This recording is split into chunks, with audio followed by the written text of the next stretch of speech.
Kung gusto mo maging matalino sa paghawak ng pera, well, don't skip this video. This video is for you. Maraming mga Pilipino ang kulang ang financial literacy dahil sa kakulangan sa edukasyon. Pero, we already know that financial literacy requires discipline and consistency.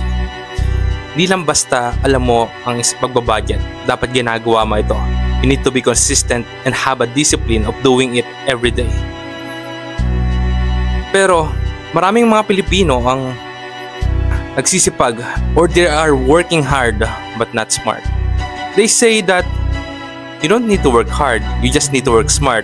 But I say, do both. Work hard and also work smart. Alam mo ba na pwede natin gamitin ang artificial intelligence para sa ating trabaho, negosyo, at also kalusugan?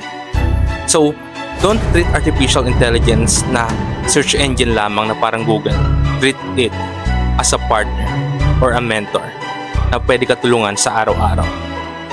Artificial intelligence can help us in terms of budgeting our money, pagbibigay ng business plan, and also our schedule and planning pagdating sa ating health and fitness.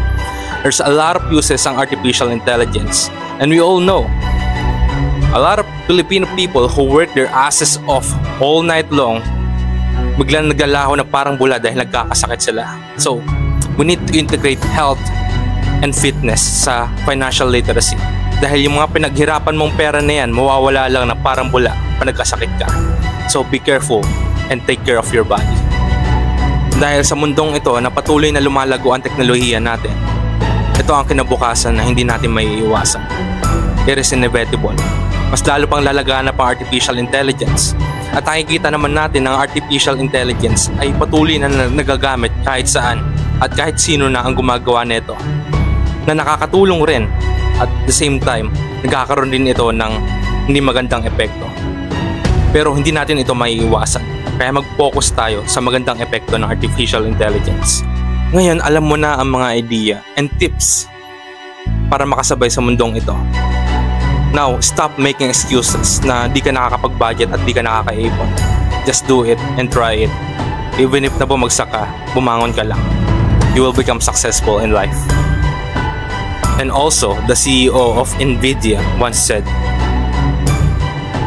if you're not engaging AI actively and aggressively, you're doing it wrong. You're not going to lose your job to AI. You're going to lose your job to somebody who uses AI. Your company is not going to go out of business because of AI. Your company is going to go out of business because another company used AI. There's no question about that. And so you have to engage AI as quickly as possible. So, ayun lang. Follow for more.